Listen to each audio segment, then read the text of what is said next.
여러분 안녕하십니까? 포항 MBC 뉴스투데이입니다. 오늘은 오랜만에 맑고 화창한 날이 예상됩니다. 아침에는 조금 쌀쌀하다, 낮에는 기온이 크게 올라 일교차가 크겠는데요. 자세한 날씨 유하경 기상캐스터가 전해드립니다. 오늘은 오랜만에 맑은 하늘이 드러나겠습니다. 다만 아침까지는 안개가 끼어 있는 곳이 많은데요. 경북 내륙을 중심으로는 가시거리가 200m 미만으로 좁혀져 있는 곳도 많습니다. 출근길 교통안전에 유의하시기 바랍니다. 안개가 걷히면 맑고 화창한 하늘이 드러나겠고요. 미세먼지도 좋음 수준으로 공기도 깨끗하겠습니다. 오늘도 아침에는 조금 쌀쌀합니다. 현재 대구의 기온 7도, 안동은 6도, 포항은 9도로 어제보다 기온이 내려가 있습니다. 대부분 지역에서 10도 밑으로 낮아졌고요. 아침에는 어제보다 기온 낮아졌지만 그래도 낮에는 대구와 포항의 기온 25도, 안동은 23도까지 기온이 껑충 오르겠습니다. 낮 기온이 크게 오르며 일교차도 15도에서 20도 이상 벌어지겠고요. 크게 벌어지는 일교차에 대비해 옷차림 잘 챙겨주셔야겠습니다.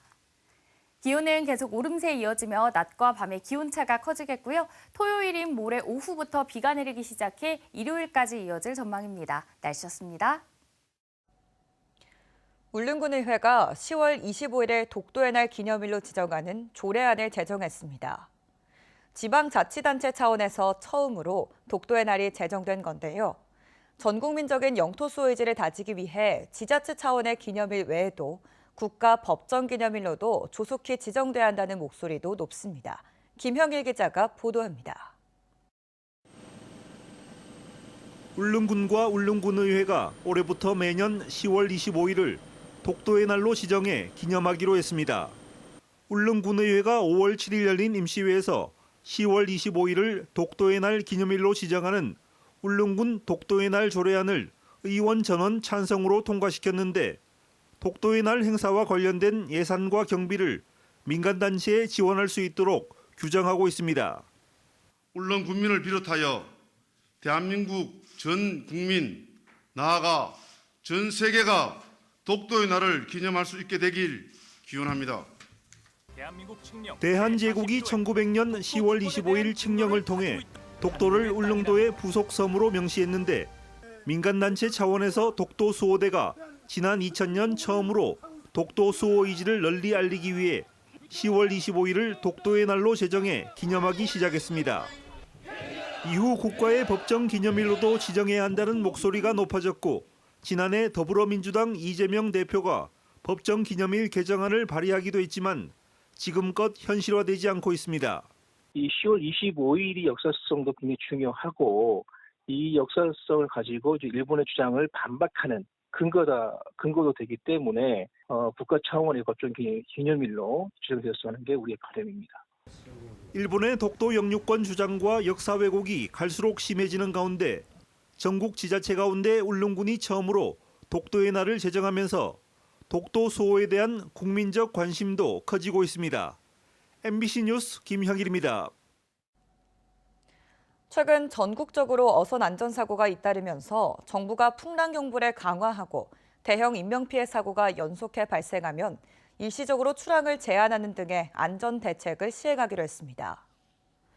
안전대책에는 전복사고의 원인이 되는 폐허구 불법 투기와 위치 발신 장치를 고의로 끄는 행위에 대한 처벌 강화, 선단조업 어선을 이용한 구조활동 지원 등이 포함됐습니다. 또 어선의 복원력 향상을 위해 길고 깊은 형태의 어선이 건조되도록 관련 규제를 완화하고 복원성 검사 대상 어선을 현행 24m 이상에서 12m 이상 어선으로 확대할 예정입니다. 어제 오전 울릉공항 건설공사장에서 토사가 무너지면서 작업자 1명이 숨졌습니다. 이번 공사의 시공사인 DLENC는 중대재해처벌법 시행 이후 가장 많은 중대재해가 발생한 기업인데요. 경찰과 고용노동부는 중대재해처벌법 위반 여부 등에 대한 조사에 들어갔습니다. 박성아 기자입니다. 무너진 흙더미 아래에 굴착기가 깔려 있고 구조대원들이 구조 작업을 벌이고 있습니다. 울릉군 울릉읍 사동리 울릉공항 건설 현장에서 토사가 무너져 내렸습니다. 토사는 아래에서 작업 중이던 굴착기를 순식간에 덮쳤습니다. 구조대가 1시간 넘게 구조 작업을 벌인 끝에 매몰된 굴착기 안에 있던 60대 하청 노동자 1명을 구조했지만 이미 숨진 상태였습니다. 저희가 도착했을 때는 그 포크레인 팔 있지 않습니까? 그게 일부 드러나 있는 상태였고 구조 작업이 진행되고 있는 중이었습니다. 구조가 완료됐을 때는 이제 사후 강직이 와 있던 상태였고요. 무너진 토사는 해발 198m 높이의 가두봉을 깎아내 바다에 매립하기 전 쌓아둔 토사로 최소 수백 톤에 이르는 것으로 추정됩니다. 시공사인 DLENC에서는 중대재해처벌법 시행 이후 지난해까지 7건의 중대재해가 발생해 모두 8명이 숨졌습니다. 중대재해처벌법이 시행된 뒤 단일 기업으로는 가장 많은 수치로 지난해 국회 산재청문회에 이해욱 회장이 증인으로 출석하기도 했습니다. 저희 임직원 분들과 지금 지적해 주신 거 이상으로 저희가 심사숙고해서 말뿐만이 아닌 뭔가 변화를 한번 만들어 보겠습니다. 경찰과 고용노동부는 정확한 사고 경위와 중대재해처벌법 위반 여부 등을 조사하고 있습니다. MBC 뉴스 박성아입니다. 한국수력원자력이 방사선량을 측정하는 로봇을 개발해 고리 1호기 해체 제염 작업에 최초로 활용한다고 밝혔습니다. 자율비행 로봇은 카메라와 방사선 센서, 3D 라이다를 통해 방사선량을 측정할 수 있고 온도와 습도, 가습 센서가 추가된 지상 로봇을 활용하면 위험구역 모니터링이 가능합니다. 한수원은 고리 1호기 해체 작업에 이어 안전한 원전 해체 등의 로봇 활용을 확대하기로 했습니다. 지난 2월 개식용 종식법이 시행되면서 먹기 위해 개를 기르거나 유통 및 판매하는 것 모두 불법이 됐습니다. 기존 개식용 업계는 앞으로 3년 안에 폐업이나 전업을 해야 합니다. 대구 경북에만 관련 사업장이 600곳 넘게 있는 걸로 파악되는데요. 얼마나 보상하고 어떻게 지원할지를 두고 혼란과 반발이 큽니다. 손은민 기자입니다. 식용으로 개를 기르는 농장과 도축장, 개고기를 유통 판매하거나 음식으로 만들어 장사한 식당까지 대구에만 100여 곳, 경북은 500여 곳이 넘는 걸로 집계됐습니다. 개 식용 종식법에 따라 지난 2달간 지자체가 업소마다 운영 현황을 신고받았는데 개 식용업계 규모가 확인된 건 처음입니다. 정부는 이 신고 내역을 바탕으로 폐업에 따른 보상을 하고 업주들이 업종을 바꿔 생계를 이어갈 수 있게 지원합니다. 그런데 문제가 많습니다. 업소 대부분 등록하지 않고 영업하고 있어 신고 매출이나 거래량을 파악하기 쉽지 않기 때문입니다. 몇십 년 전에 개고기 이런 것은 협업식품을 해갖고 신청을 해도 나라에서 너 개고기 팔아라 하고 허가를 안 줬어요. 그러니까 허가 안 줬으니까 무허가로 할 수밖에 더 있습니다. 세금 낸 기록이 없고 아는 사람들끼리 현금 장사만 해온 경우가 부지기수입니다. 업주들은 보상도 못 받고 생업을 접게 될지 걱정입니다. 대책들은 한 개도 없습니다. 구체가 가 있겠네. 뭐 서름은 내고 가고 시에서 뭐 왜 해준다 그것도 없고 영감들 없이만 보상 없습니다 하는 그 이야기 안 없더라고. 정부는 구체적인 보상 기준과 지원 대책을 아직 정하지 못했습니다. 담당 공무원들은 앞으로가 더 문제라고 말합니다. 신고한 사업장들은 오는 8월까지 폐업 이행 계획서를 내야 하는데 보상 내용도 모르는 상태에서 반발이 심할 걸로 예상됩니다. 내가 어떤 식으로 전업을 하겠다 내지는 어떻게 하겠다가 돼야 되는데 이걸 어떤 식으로 지원을 해주자는 건지 아무리 식약처에서 지침을 만든다지만 그 전부터 실태 파악이 제대로 할 수 없도록 유통이 됐었는데 더 많이 보상받으려고 사육개를 늘리거나 사업장 규모를 키우는 경우도 벌써부터 생기고 있다고 했습니다. 개 농장 같은 경우에는 두수 하나하나로 사실은 이제 보상이 이루어지거든요. 그렇게 되면은 또 다른 폐해가 이루어진다는 거죠. 정부는 오는 8월쯤 시행 규칙과 보상안을 내놓겠다는 계획인데 현장의 혼란은 커지고 있습니다. MBC 뉴스 손은민입니다. 포항시는 영일만 산업단지에 전기 소형 선박 중심 K배터리 산업파크 조성 계획을 밝혔습니다. 시는 오는 2029년까지 1,000억 원 규모의 사용 후 배터리 재활용 시설과 전기 선박용 배터리 생산 공장, 기술 개발 및 비즈니스 센터를 구축하겠다는 목표를 제시했습니다. 한편 포항시는 지난해 12월 전기 선박 제조 분야에서 앞선 기술을 가진 아이슬란드와 전기 소형 선박 개발을 위한 업무 협약을 맺은 바 있습니다. 아동이 태어나 행복하고 안전하게 자랄 수 있도록 만든 법이 아동복지법입니다. 아동학대를 예방하고 발생했을 때 처벌하는 규정인데요. 그런데 같은 법에서도 조항에 따라 가해자 정의가 법 취지와 맞지 않다며 대구의 한 변호사가 위헌법률 심판 제청을 제기했습니다. 어떤 내용인지 조재한 기자가 보도합니다. 아동복지법 제3조는 아동을 18세 미만, 아동학대는 성인이 아동에 대한 신체적, 정신적, 성적 폭력 등으로 정의하고 있습니다. 같은 법 17조에는 누구든지 성적, 신체적 학대 행위뿐 아니라 정서적 학대 등을 해서는 안 된다고 규정하고 있습니다. 가해자를 3조에서는 성인으로 제한하고 있는데 17조에서는 누구든지로 제한을 두지 않고 있습니다.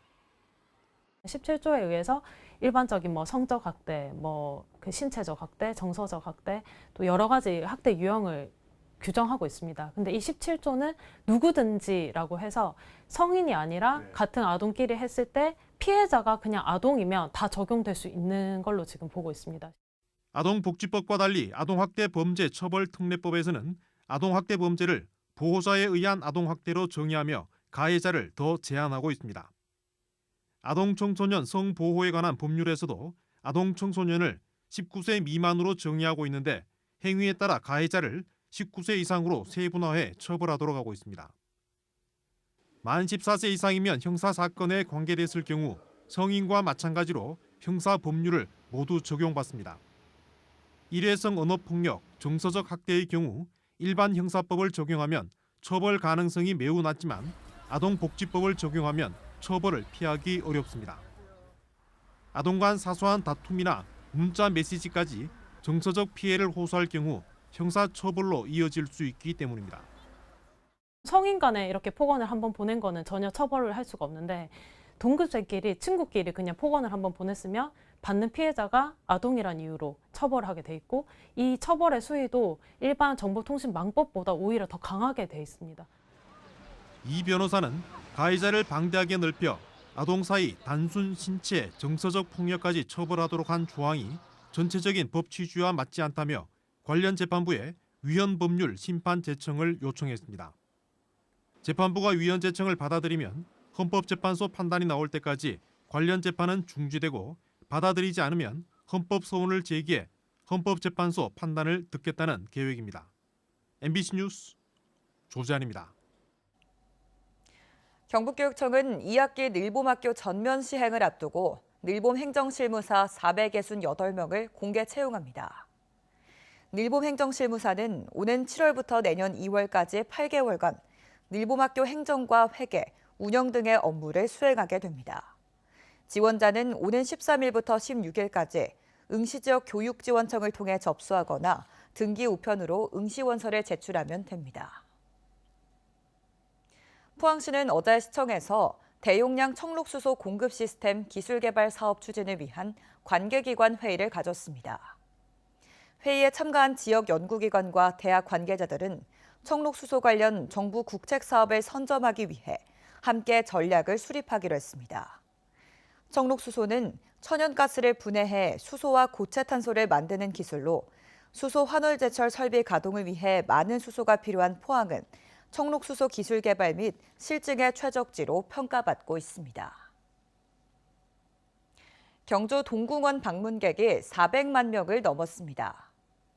지난 2013년 9월 문을 연 동궁원은 아열대 식물원과 희귀조류를 전시하는 버드파크가 조성된 사계절 복합 문화공간입니다.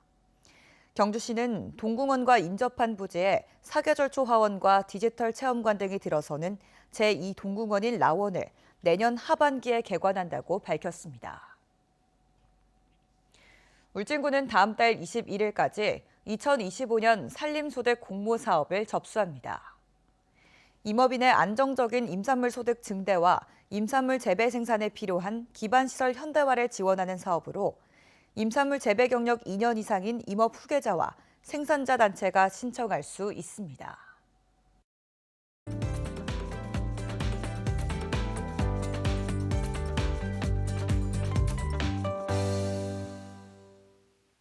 오늘은 오랜만에 맑은 하늘이 드러나겠습니다. 다만 아침까지는 안개가 끼어 있는 곳이 많은데요. 경북 내륙을 중심으로 가시거리가 200m 미만으로 좁혀져 있는 곳도 많습니다. 교통안전에 유의하시기 바랍니다.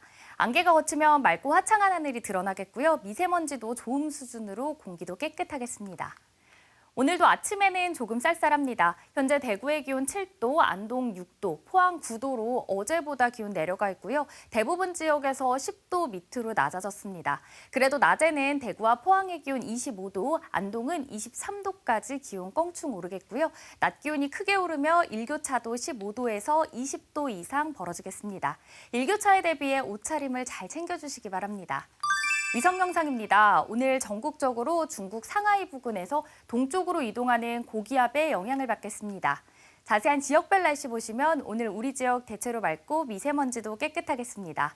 다만 오늘 먼바다를 중심으로 풍랑주의보가 발효 중인 가운데 바다의 물결 0.5m에서 최고 2m로 조금 높게 일겠습니다. 오늘 아침은 조금 쌀쌀한데요. 대구의 기온은 7도, 김천은 6도 가리키고 있습니다. 낮에는 대구 25도, 김천은 26도까지 오르겠습니다. 안동의 현재 기온은 6도, 청송은 3도까지 떨어져 있고요. 낮에는 안동 23도, 청송도 23도 예상됩니다. 포항의 아침 기온은 9도로 시작하고요. 낮에는 25도 전망됩니다. 기온은 계속 오름세에 이어지며 낮과 밤의 기온차가 커지겠고요. 토요일인 모레 오후부터 비가 내리기 시작해 일요일까지 이어질 전망입니다. 날씨였습니다. 이상으로 포항 MBC 뉴스투데이를 마칩니다. 시청해주신 여러분 고맙습니다.